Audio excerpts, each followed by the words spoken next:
Welcome, everybody, to today's podcast. We're very excited to have Lars Hedenborg on with us today. You've seen him before. He's been on many times. I love chatting with Lars because he's very just strategic but tactical. So whatever we talk about ends up being something that you can take and implement into your business right now, which is what we try to do on our podcast. As always, is we want to bypass the fluff and the rah and you can get that from other podcasts, other inspiration even. And we're trying to bring you very tactical, implementable things that you can do in your business that will start to move the needle right now. And so Lars has been in the industry a very long time. He's the owner and founder of Real Estate B School. He's built a massive organization through his coaching and through his recruiting and through his own real estate team. He's done a lot of transactions. And welcome, Lars Hedenborg. All right, Lars Hedenborg, how are you? Welcome to the podcast. Man, I'm doing awesome. Let's roll with this thing. Let's teach some agents to put their heads down and do the work. Okay, we're going to try to get a lot of content out in a short amount of time. So, look, we wanted Lars on because Lars has been very consistent in what he's done in his business. He's built an empire, both in coaching and real estate transactions, and also in the EXP ecosystem. But I brought him on because I'm hearing everybody talking about how tough this year is. In fact, pre-podcast of what we talked about, 57% of all licensed agents haven't done a deal in 12 months or longer. That people are freaking out. There's still a bunch of NAR settlement, people freaking out about that. And we're moving into the time where people need to start thinking about their business plans and what they're going to do for 2025. So I wanted to start there and say, where should their heads be and where should their focus be? Yeah. So I might be one of the crazy ones in terms of like how I naturally react to when like stuff hits the fan. I actually get excited for times where there's sort of chaos and probably way too long and drawn out. It probably goes back to like literally my childhood. But I do really well when everyone is sort of like freaking out. There aren't enough transactions. We're losing a lot of agents. This is where if you can just do the things on the daily and attach them to what's possible in the future, that was my superpower. I got into real estate, no sales experience whatsoever. In March 2007, the GFC really took hold in late 2008. But in June 2007, in my market, inventory like straight line up. So we got up to like 24, 25 months of inventory. We went from 15,000 agents to 5,000 agents. And I sold 27 homes my first 10 months, 44 my first full year, 58 my second full year, then 118, 178. And that's as the market was just crumbling. Didn't do any REO, didn't do any short sales. And so the overarching message here is that I'll talk to one of our clients, so we have a program you can come through. It's a 13-week program. And we have someone come out the back end of it and they're like, your program sucks. It didn't work. And then we'll just, every week we look at their metrics, right? Because we do not think we're working. We actually track everything we do. I still track. I have no real need to do it, but I still track all the stuff that's important to me in business and in my personal life on a habit tracker. I've got 7 habits that I track on the daily because I don't want to leave it to chance that I might be successful. So it's the basic stuff. It's your database. It's your presence on social.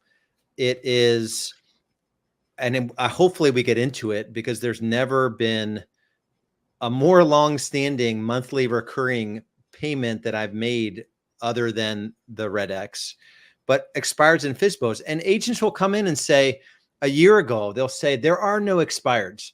And then I'll ask them a question. I'll be like, do you think I ever stopped expireds? Do you think I judged it on the daily? Like, I don't think there are expireds today. I'm going to pull the plug on this system. We did 750,000 GCI from expireds in a single year. Granted, it was a year where there were more expireds, but on a down year, we'll do several 100,000 GCI. And granted, we're in a good market, big metro market, so maybe there's more opportunity. But again, you'll also make the excuse that won't work in my market, or this is not the market for FSBOs, or the NAR settlement now makes it harder to, whatever you're making in terms of excuses, chances are, if I could sit on your shoulder for 2 weeks and actually look at what you're doing on the daily, when you wake up in the morning, what that first hour looks like, when you sit down to actually do new business development, do you have something like a REDX that you open up and it's ready to go and you can just get into your new business development, which is 2 parts, by the way. New business development is prospecting or lead generation. That's the first part. Having conversations with people you've never spoke to before. At least, if you don't have any money in your bank, it should be 50 a day, but at least 25 a day.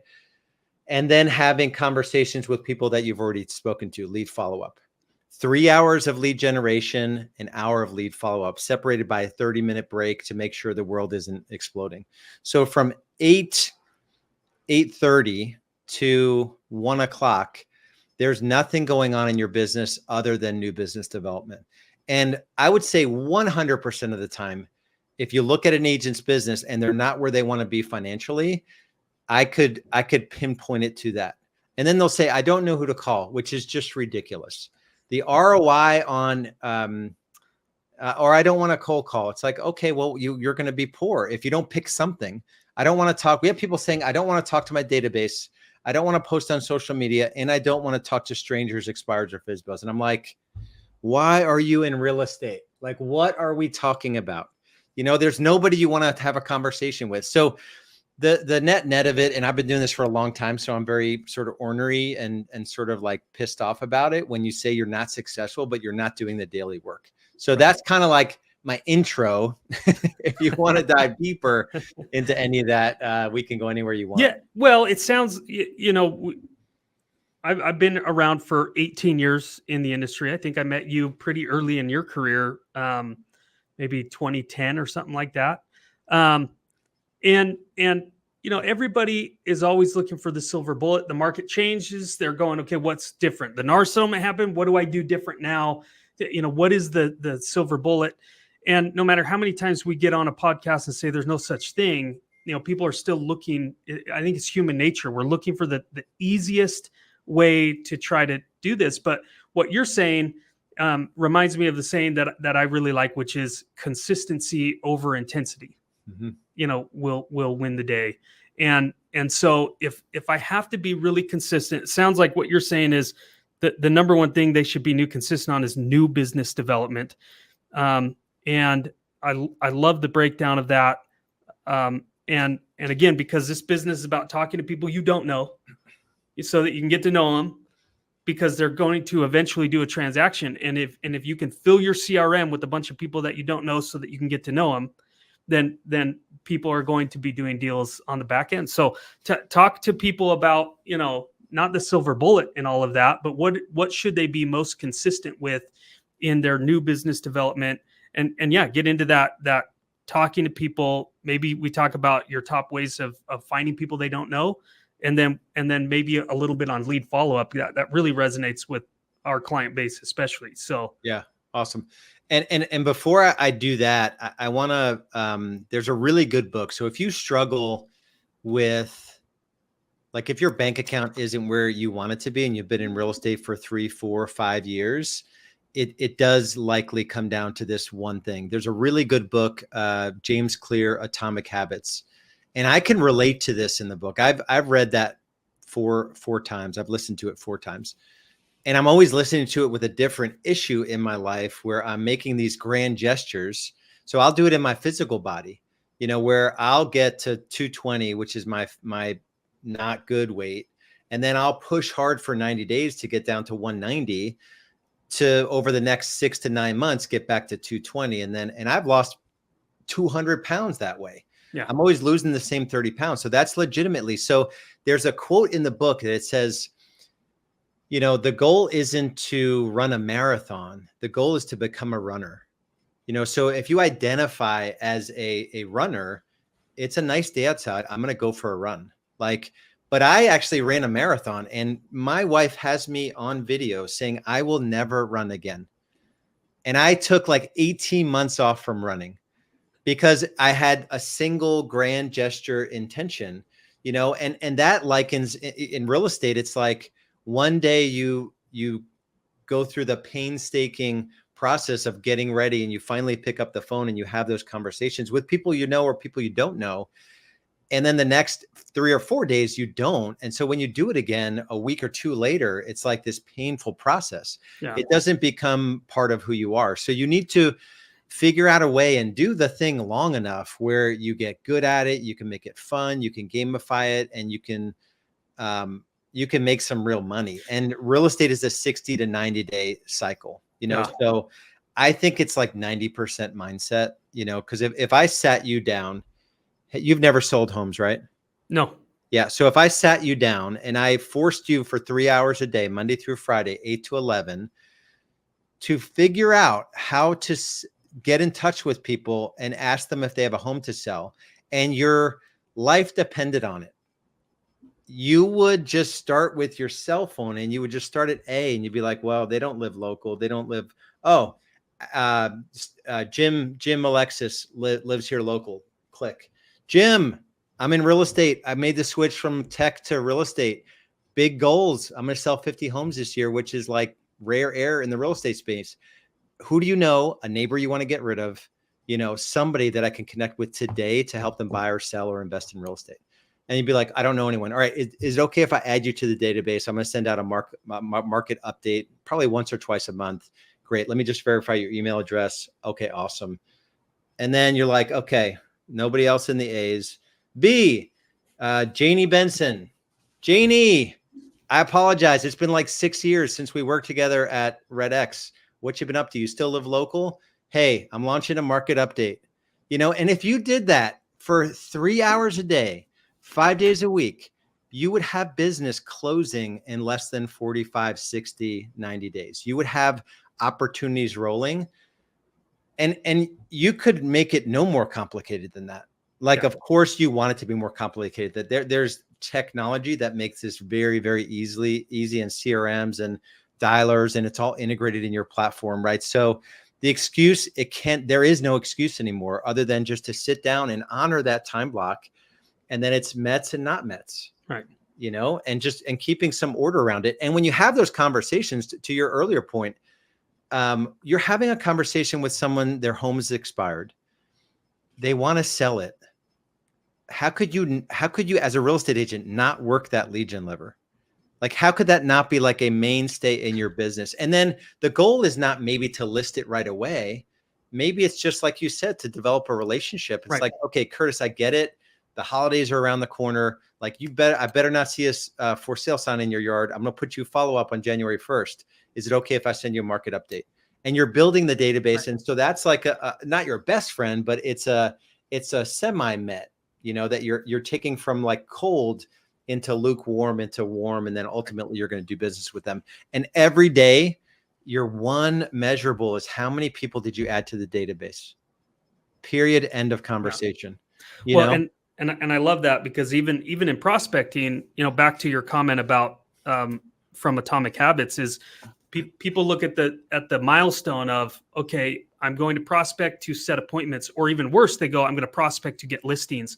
And they don't think about the journey. They don't think about all of the other wins in between there that they need to be tracking that will result in the listing. That the listing is, ultimately what you want to do. There's a great book called No. It was by Jim Camp. He talks about the difference between goals and objectives. And it's like, you tell a kid, if your kid's in baseball and you say, okay, your whole goal is to hit a home run. Well, there's too many variables that might not be his fault. What if the pitcher pitches 4 balls? You want him swinging at those. So the objective, we want an objective to hit a home run, but what can we control, and where do we look at the wins? Was your stance right? Was your grip right? Was your eye on the ball? Did you swing at bad pitches? And you can track all the success of those. And then your objective to hit a home run is much more probable given the right circumstances, right? But you're not going to define your success or failure on whether you got the appointment on the call or whether you signed a listing contract. Those things will come as you consistently do the smaller things over and over and over again. Today's podcast is brought to you by REDX for sale by owner leads, one of the best lead types to add to your prospecting toolbox. Here's why. First, you know FSBO leads have a high urgency to sell because they're actively attempting to sell on their own right now. Second, many for sale by owners incorrectly price their home and don't know how to effectively market it. That's why they need your agent experience to get their home sold fast and at the best possible price. And finally, REDX delivers the best and newest for sale by owner lead data every single day before any other lead service. This means that you can get a hold of FSBOs before other agents do and increase your chances of listing their home. If you're interested in prospecting for sale by owner leads, sign up today at redx.com/podcast and save $150 on your setup fee. Your business will thank you. Yeah, there's a good quote. I'm actually Googling it because I don't know who to reference it to, but it's marry the process, divorce the result. So marry the process, divorce the result. So the point of that is you're marrying the process of honoring your new business development time blocks, 2 a day, one for lead generation, one for lead follow-up. And you're putting yourself in a position, to Curtis's point, where you're going to do all the right things to set yourself up to be productive in those time blocks. And then you're going to get good enough, right? If you have to your baseball analogy, the one metric is to swing at good pitches, right? And then if you swing at good pitches, chances are you may get 4, 5, 6 swings in one at bat. You may foul some off, you may strike out, but if you're swinging at good pitches, and that's the one thing that we measure, and there's a few things that you need to do to set up the tech. Going back to real estate, make sure the tech is set up, make sure you know your scripts and you practice them outside of that time block. You're not getting ready to get ready when you're in your new business development time block. So, and then usually people, I don't want people to, I just know people are listening. They're going to weaponize the analogy and miss the point here. So, unlike a baseball where you're totally dependent on the pitcher throwing that ball, there are people that need to sell their home in the market now. And it may be a result of you finding them and educating them. So I don't want people to get caught up in the analogy and go, well, that's right. Yep. The market's not throwing me good pitches. And so I'm just going to fail. Oh yeah. Good point. But because in our industry, you can go find those people that want to do that, and want to sell, and they're holding out because they're missing some sort of information. They think interest rates aren't right, so they don't want to list. They think that they can't upgrade their home and reduce their payment.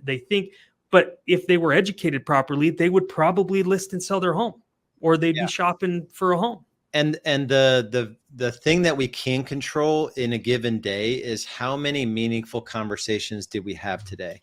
A meaningful conversation is a two-way conversation, 99% of the time on the phone, two-way conversation with a decision-making adult about real estate.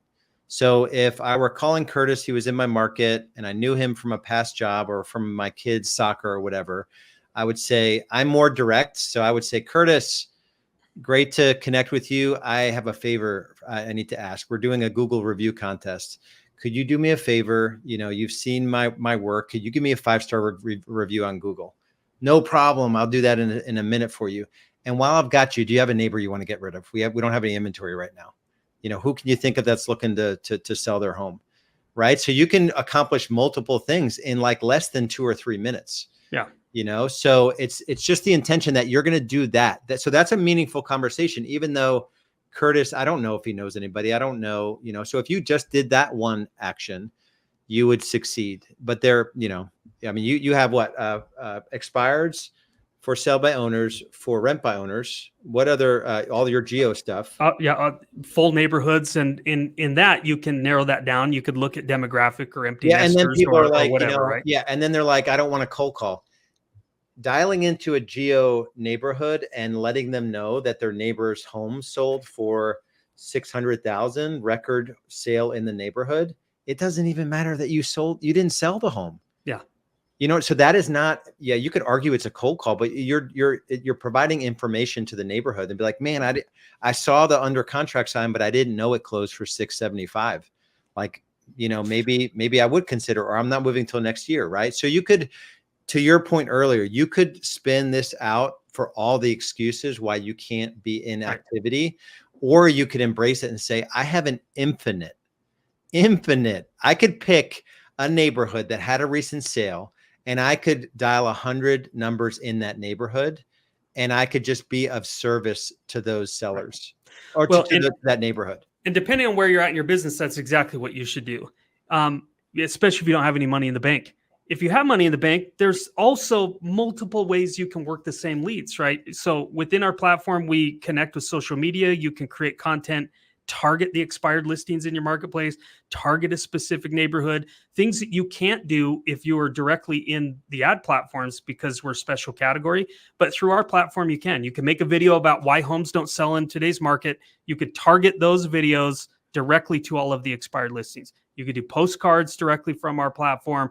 Like, there's a lot of things you have to do if you're so afraid to pick up the phone. You should be doing something, especially these high intent. Now I say that and I go, and yet if you're doing a combination of those things, that's when you start to win the day. Right? Yeah, the force multiplier, and you're coming on my deal next week, and the title I picked and this is exactly what you just got to, how to unlock the power of digital prospecting. So bring the older school stuff into the newer school, where you'll be essentially omnipresent to every lead source that you guys provide. And when you think about leverage, marketing and technology, those two joined together, there is no higher form of leverage. You could argue that me on the phone is not that high a form of leverage. Me on the phone, prepared with call lists, prepared with scripts, with a headset, with all the distractions, that is high. It's higher leverage than just willy-nilly sort of showing up in your business and not knowing what to do. Right. So there's definitely different forms of leverage, and you won't have to do this stuff for very long with a level of intensity where you'll be able to buy back massive amounts of time, right? Where you become the skilled surgeon. You ever, the surgeon that comes in, like somebody else washes their hands and basically someone else puts on their gloves, and the chest is already open and they're doing just the one thing.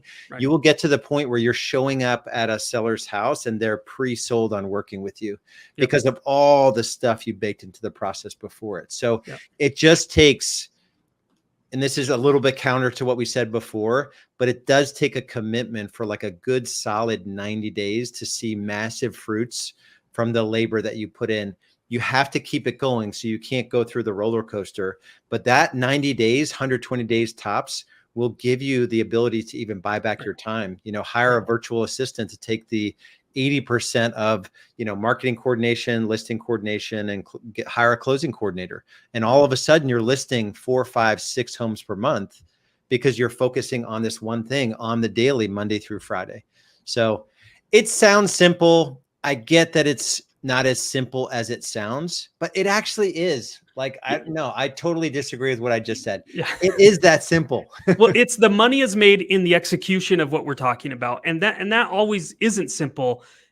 Creating the discipline to be consistent in your new business development, your prospecting, your lead follow-up, but you have to start, and people go, 90 days, I need listings now. Great.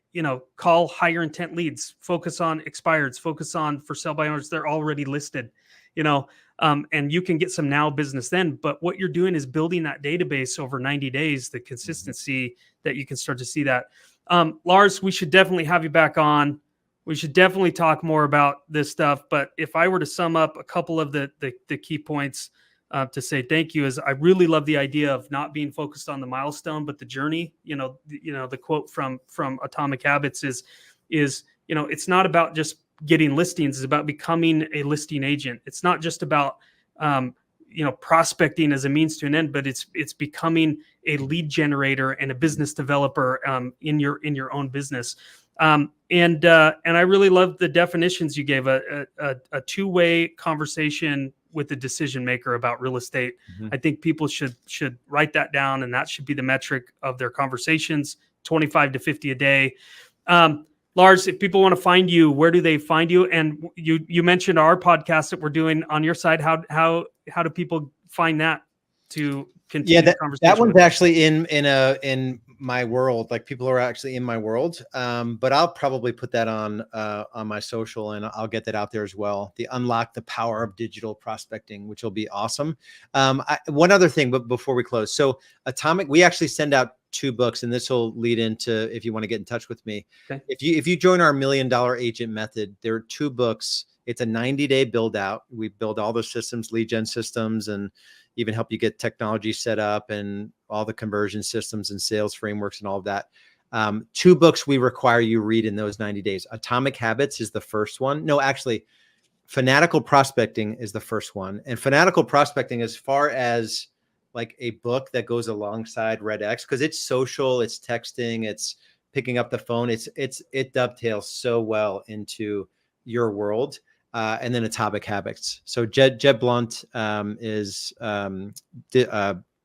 Fanatical Prospecting, and then James Clear is Atomic Habits. And then if you know that you need help with systems, so we're systems. We are, I will say this, we are the salad and green juice in an industry that is looking for rock concerts and French fries.